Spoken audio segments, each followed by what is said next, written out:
Making a large bowl is the subject of this video, but not everything goes according to plan. I made a few mistakes during the creation of this piece, and I'll demonstrate how I correct these errors, together with discussing some of my more recent aesthetic choices, which have become very prevalent in the bowls I make.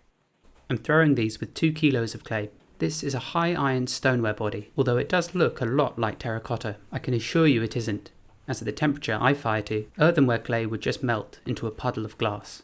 But before this stoneware can be turned into a pot on the wheel, it first needs to be wedged. This removes any pockets of air there might be and makes it one smooth, even texture throughout. I won't go into more detail here about this process, as I've previously made a whole video dedicated to it, which I'll leave a link to on screen now and down in the description below. My first attempt at the bowl I had in my mind was a colossal failure. There was a thin patch in the wall which caused the entire piece to spin unevenly, and it just got worse and worse as I tried to correct it, to the point that it began to collapse. And at this point it's easier just to squash the piece and try again. I'll leave this clay out on the workbench for a while so it can dry out, and then I can just knead it back up like I did previously, and it can be thrown with again. Attempt number 2. I want this piece to have a wide, flaring rim and a relatively narrow foot. I'll also be leaving enough clay in the lip so that it can be trimmed at the leather hard stage and a feature made out of it. But first, as always, with every single pot thrown on the wheel, the clay needs to be centered. This is the process of maneuvering the clay in such a way that it spins in a perfect, low lump in the middle of the wheel without any undulations, although sometimes to get there, we need to move the clay quite a lot first, such as this technique called coning. This is when the stoneware is collared up and down numerous times, a process that helps align the particles of clay, making the lump more even and the clay more plastic and easier to throw with. It's sort of like wedging on the wheel, and the difference it makes is profound. Although doing this isn't always necessary, especially with pots you can throw with very soft clay. For me, that's my mugs and my smaller bowls. These are pieces I make thousands of, and I tend to throw them a bit more aggressively. And as I make so many of them at any one time, eliminating the coning process means each one is probably about 20 seconds faster to make. Although it does still need to be done sometimes, simply by feeling how the lump of clay spins beneath my hands when it's been thrown onto the wheel.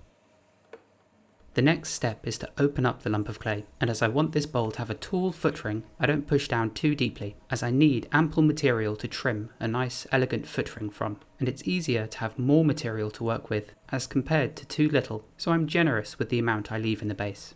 For any bowl I make, I leave the bottom of this initial opening nice and round, as when making bowls you want the interior surface to have a lovely curve to it. And if I flatten it out too much at the beginning, it can actually really influence how the shape progresses from this point. With the base formed, I can begin to pull the clay upwards.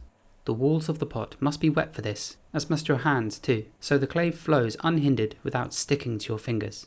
I lift the clay up by forcing the excess clay inward at the base, and from the inside my fingertips are pushing out where that bulge of clay is. Both hands then move up together, slightly staggered, lifting up the walls of clay.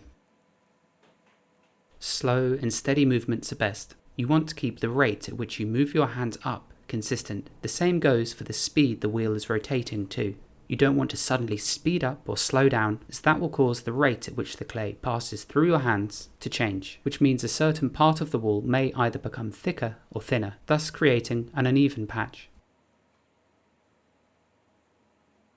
When my fingertips reach the rim, I very lightly release them from the top, and I also make sure to leave enough material in the lip so that it can withstand being stretched out without becoming too thin and splitting. A thicker rim also helps to keep the entire pot nice and stable as it's thrown, whereas at this point, if it was already really thin and sharp, I wouldn't be able to throw the bowl any wider, as there's only so wide a thin rim can be stretched before it begins to rip.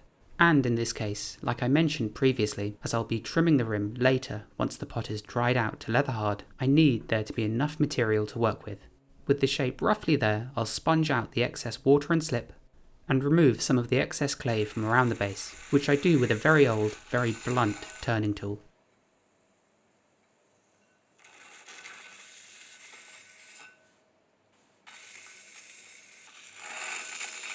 I then skimmed some of the wet slip off the outside of the pot, as I'm going to give this bowl a quick blast with a heat gun, just so I can tidy up the inside shape of the pot without the entire form of the vessel deforming as I push from the inside out.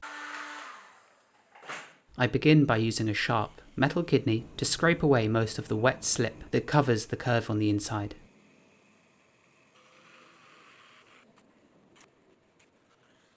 I then switch to a much smoother plastic kidney as it leaves a slightly nicer surface.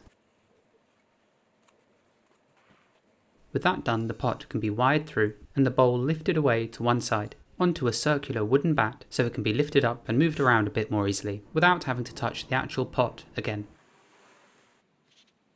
It's a very simple piece at this stage, but by trimming it I'll add a few features that hopefully make it stand out a bit more. A few hours later, I was also able to flip it onto its rim. This way the bowl's thicker base could dry out to leather hard overnight.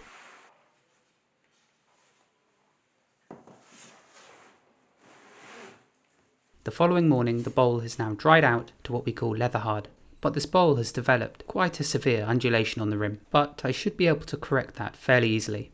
I begin by flipping the bowl upside down onto its rim, and I tap center it so it spins in the middle of the wheel.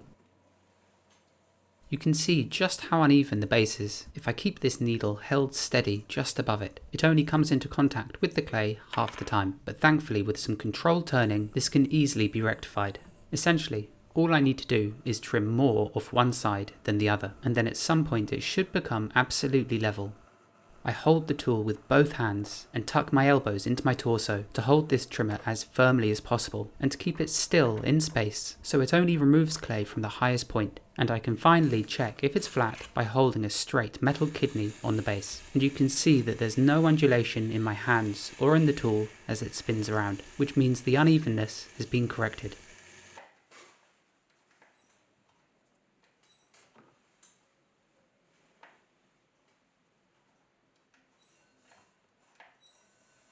And you can see now by watching the rim just how much more evenly the pot spins around now, compared to how it spun around previously.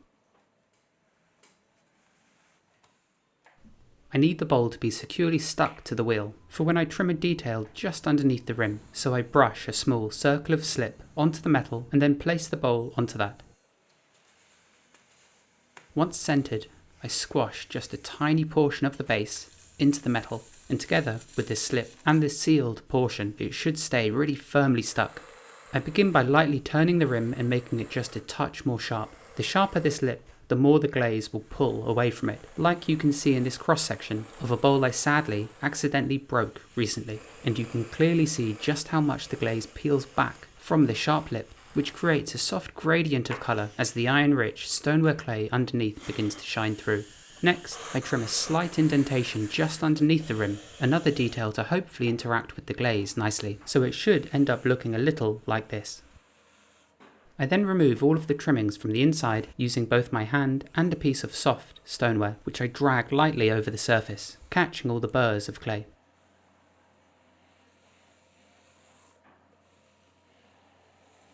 With the interior trimmed, I can begin work on the outside of the pot. I slide a sharp metal skim underneath it to separate it from the wheel, and then the bowl can be placed upside down so that I can trim the base. It's always a good idea to make sure the wheel head is clean, as you don't want any chunks of clay embedding themselves into the rim of the bowl, as that would be just another thing you have to correct later on. Now, as I'm going to be trimming very close to the rim of this pot, I'm going to use a spinner to keep the pot pinned down against the metal instead of using 3 lumps of soft clay to secure it all in place. This allows me to trim right up close to the lip of the bowl. You can, of course, just use your hand on top to push down with, but I find I can push down more securely with this and use a lot more pressure, and the slightly coarse clay isn't going to grind away at my fingertips, which of course, for one bowl like this isn't a problem, but on the occasions I'm trimming all day long, it does prevent some irritation, and at this point, using a spinner is a habit more than anything else. On the outside of this pot, I want to trim 2 distinct angles, with the change in shape occurring about halfway up the bowl section of the pot, which again I'll trim in such a way that the glaze that's coated over it will interact nicely with it. Albeit very subtle, this should create a very faint line on the outside of the pot, like you can see on this bowl I fired recently. Once I've turned enough clay away from the rim portion, I'll secure the bowl in place with 3 lumps of soft clay. This way I can trim the foot without the spinner getting in the way. These quiet features I've been trimming on my pots recently allow the glazes just to do something a bit more interesting on the shape. It's decoration really in a very subtle way that doesn't distract your attention away from the simple forms my pots have. At this stage though, these features are far more apparent, but they'll all be softened by a layer of molten glass on the final reduction-fied pieces. As I turn pots, I keep my arms very still and steady, often bracing one hand against the other so that my trimming hand is supported as it travels up, as otherwise I'd be holding this hand freely in space, with the only support coming from my elbow, which is fine, but we can do better. So I connect my thumbs and move both hands as one, whilst leaning my upper body weight onto my arms to help keep everything anchored. I can't finish trimming the angular walls of the pot until the width of the foot has been designated. Recently, I've been trimming the feet on some of my bowls quite differently so that they're totally straight, instead of being made up from 2 angles. This makes them stand a bit more proudly, as if sat on a tall pedestal, and it gives the pots a totally different appearance, like this once fired, as opposed to this, which you'll see more commonly on the bowls I make. I don't prefer either one of these, but the straighter foot does do something in way of making the pot feel more sculptural. I just need to be careful about how thickly I apply the glaze onto them, as it tends to flow down these straight surfaces, creating a thicker band of glaze right around the base, which can make the pot feel a little bottom heavy.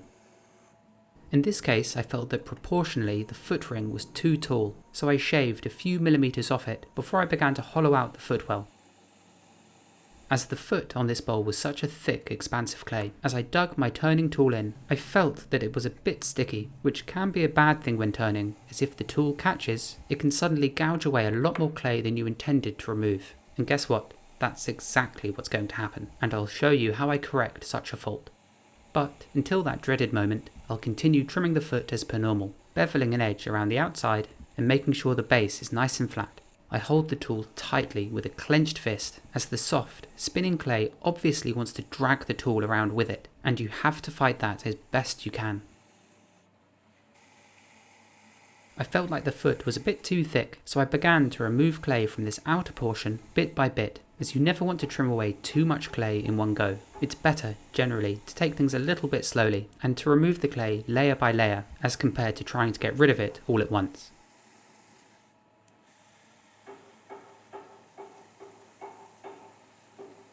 And it was here, when I was trying to thin the foot even further, that my tool caught and tore out a large chunk from one side of the foot. So, to rectify this, I began by trimming down over this irregular area, holding the tool so tightly that it simply carved through the affected area without letting the undulation that's there influence the tool's movement. I then took some firm pieces of clay and wet one side of them and squashed them into that indentation, adding material back to the thinner side of the foot. Doing this is possible, but if your foot ring is already too firm to begin with, then you might have a difficult time getting the two to blend without any cracks forming as the two parts dry.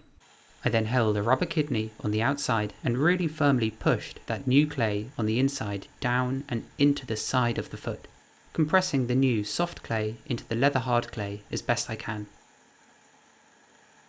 I then lightly trimmed away any excess to get it to a roughly neater point, and then I used a heat gun just for a moment to firm up that new soft clay.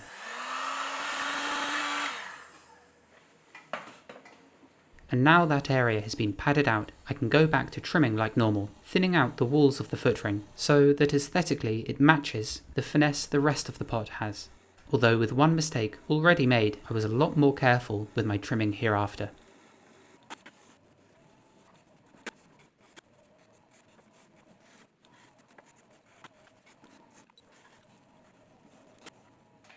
And finally, once I was happy with it, the bowl can be stamped with my maker's mark, which always requires a tiny bit of tidy up, as pushing the stamp into the clay causes some of it to displace.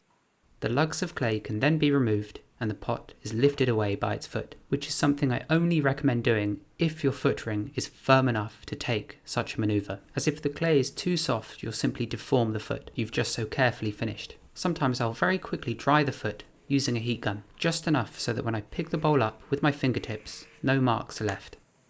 And that's the bowl finished, I think. It's simple, and the shape is going to change so much once it's been covered in glaze and reduction fired, which should hopefully be happening soon, as I'm gearing up for a number of firings of much larger bowls, vases and jars.